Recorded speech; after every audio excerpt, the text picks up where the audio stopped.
Hello students, जैसा कि हम अपना lesson 13 magnetic effect of electric current को स्टडी कर रहे हैं। आज हम बात करेंगे magnetic field due to a current through a circular loop. इस वीडियो में हम इंग्लिश और हिंदी दोनों में ही इस टॉपिक को स्टडी करेंगे। तो आइए पहले हम इसको इंग्लिश में स्टार्ट करते हैं।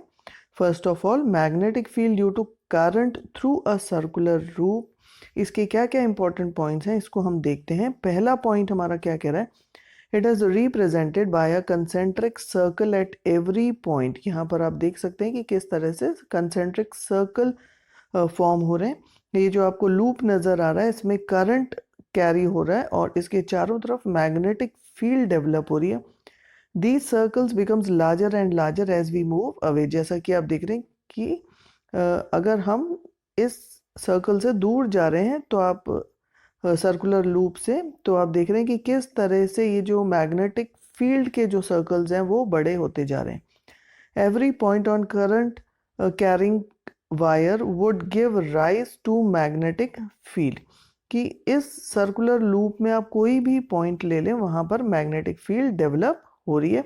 Appearing as straight line in the centre, और जैसे जैसे मैग्नेटिक फील्ड इसके सेंटर में आप आ रही है, आप देख रहे हैं कि एक स्ट्रेट लाइन फॉर्म हो रहा है। The direction of magnetic field inside the loop is same. इस loop के अंदर जो magnetic field है उसका direction same है। Now what are the factors affecting magnetic field in a circular current carrying conductor? So first of all, magnetic field is directly proportional to the current passing through the conductor. So this magnetic field is directly proportional to current, which shows कि अगर current increase हो रहा है तो magnetic field भी increase हो रही है।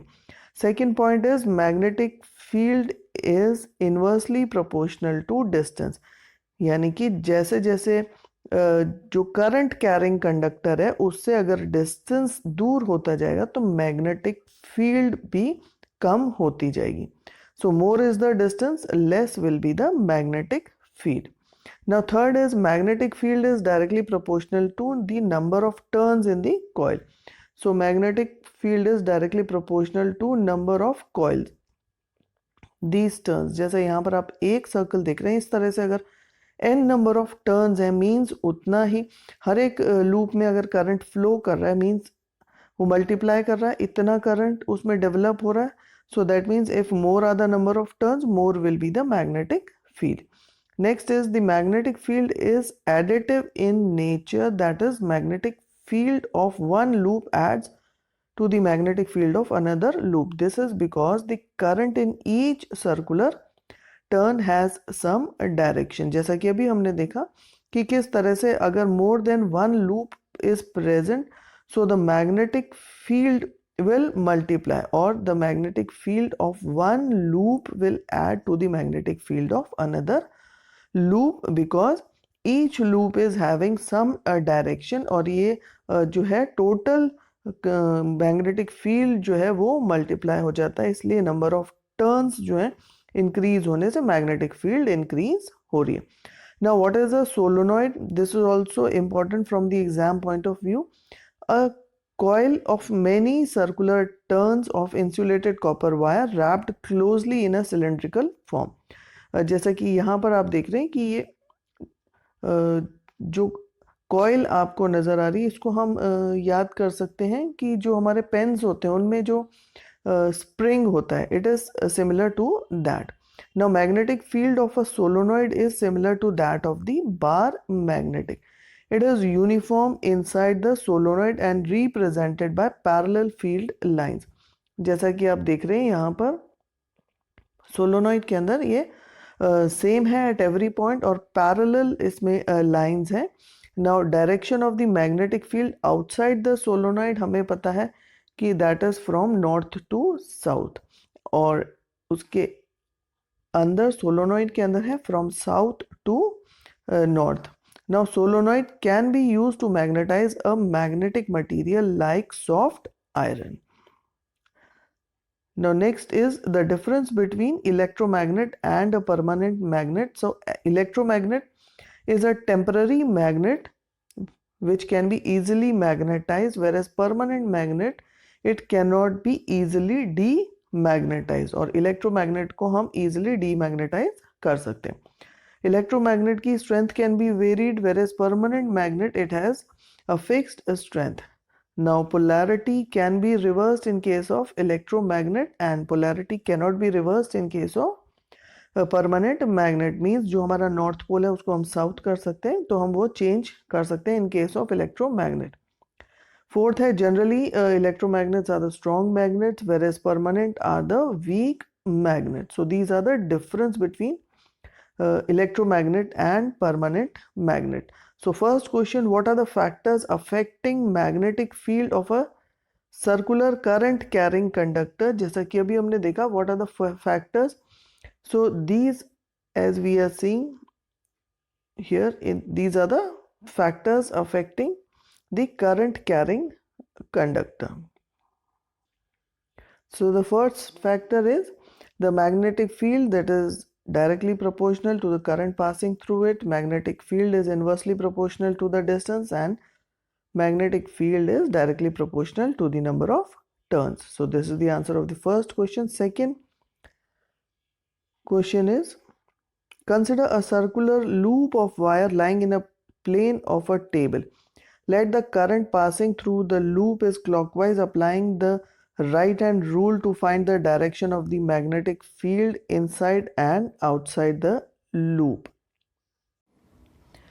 Now the answer of the second question is that as the current is flowing clockwise, so if we are applying right hand thumb rule to the left side of the loop, then the direction of the magnetic field lines are inside the loop are going into the table, while outside the loop they are coming out of the table. So this is the answer of our second question. The third question is, what is electromagnet and how it is formed? So the answer of third question is, when an electric current is flowing in a wire, so it creates a magnetic field around the wire, and this effect is used to make electromagnets. So a simple electromagnet, it comprises of a length of the wire turned into a coil and connected to a battery or a power supply. So in this way electromagnets are formed. Further also we can write that electromagnets, these are the temporary magnets and its strength can be verified. These are generally strong magnets. Now next, fourth question is, what is solenoid and where the magnetic field is uniform in case of solenoid? So when a circular coil of many turns of insulated copper wire is wrapped closely in a cylindrical form, a solenoid is formed and a magnetic field is uniform inside the solenoid, which is represented by parallel field lines. Now next question is, differentiate between electromagnet and permanent magnet. So as we are just seeing here the difference between electromagnet and permanent magnet, which we have already discussed these two differences. So you can just read the differences between the two from this paragraph. Now let us study the worksheet in Hindi. जैसा कि हम देख रहे हैं worksheet में, विद्युत धारावाही वृत्ताकार पाश के कारण चुंबकीय क्षेत्र, तो जब चुंबकीय क्षेत्र हर एक बिंदु पर सकेंद्रीय वृत्तों द्वारा दर्शाया जाता है, तो जब हम इस वृत्त से दूर जाते हैं तो वृत्त निरंतर बड़े होते जा रहे हैं। जैसा कि हम इस चित्र में देख रहे हैं, ये जो सर्कुलर लूप है इसके आप किसी भी पॉइंट पर चले जाएं, हर पॉइंट पर मैग्नेटिक फील्ड या चुंबकीय प्रभाव या चुंबकीय क्षेत्र हर बिंदु पर दर्शाया जा रहा है, और चुंबकीय क्षेत्र रेखाएं पाश से केंद्र पर सरल रेखा जैसा प्रतीत होता है। जैसे जैसे आप देख रहे हैं कि हम इसके सेंटर की तरफ आ रहे हैं, वैसे वैसे ये जो सर्कुलर लूप्स हैं ये बड़े होते जा रहे हैं और सेंटर में आकर ये एक सीधी सरल रेखा हमें नजर आ रही है, और पाश के अंदर चुंबकीय क्षेत्र की दिशा एक समान हो रही है। अब विद्युत धारावाही वृत्ताकार पाश के चुंबकीय क्षेत्र को प्रभावित करने वाले कौन कौन से कारक हैं? तो पहला कारक जो है चुंबकीय क्षेत्र, मैग्नेटिक फील्ड, इसको हम m से भी दर्शा सकते हैं। ये समानुपाती है किसके? उस कॉइल के अंदर प्रवाहित होने वाली धारा के, यानी कि अगर धारा बढ़ रही है तो चुंबकीय क्षेत्र भी बढ़ता है।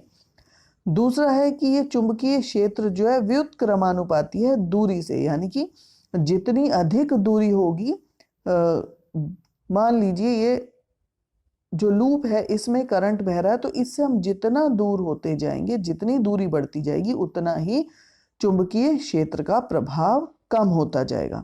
और तीसरा है कि ये चुंबकीय क्षेत्र समानुपाती है कुंडली के फेरों की संख्या, यानी कि यहाँ पर हम एक फेरा देख रहे हैं, तो इस तरह से अगर हमारे पास कई फेरे होंगे तो कई गुना जब धारा बढ़ रही है तो चुंबकीय क्षेत्र, क्योंकि समानुपाती है धारा के, तो उसी तरह से चुंबकीय क्षेत्र भी बढ़ता है। अब चुंबकीय क्षेत्र संयोजित है, प्रत्येक फेरे का चुंबकीय क्षेत्र दूसरे फेरे के चुंबकीय क्षेत्र में संयोजित हो जाता है या जुड़ जाता है, क्योंकि विद्युत धारा की दिशा हर वृत्ताकार फेरे में समान होती है। जैसा कि अभी हम देख रहे थे कि अगर एक से ज़्यादा फेरे हैं तो इनमें क्या हो रहा है कि जितना भी जो धारा इसमें बह रही है, वह धारा जो है वह धारा की दिशा हर वृत्ताकार में क्योंकि समान है, तो यह सब संयोजित हो जा रही है। उसी तरह से चुंबकीय क्षेत्र भी संयोजित हो रहा है और बढ़ जाता है। तो जितने ज़्यादा यहाँ पर फेरों की संख्या है, चुंबकीय क्षेत्र भी उतना ही अधिक उसमें हो जाता है। अब परिनालिका क्या है, इसको इंग्लिश में हम सोलोनॉइड भी कहते हैं, और एग्जाम्स में कई बार इस पे भी क्वेश्चंस पूछा जाता है। तो पास पास लिपटे विद्युत रोधी तांबे के तार की बेलन की आकृति में अनेक फेरों वाली कुंडली को हम परिनालिका कहते हैं। जैसा कि यहाँ पर आप देख रहे हैं, इसको हम परिनालिका कह रहे हैं।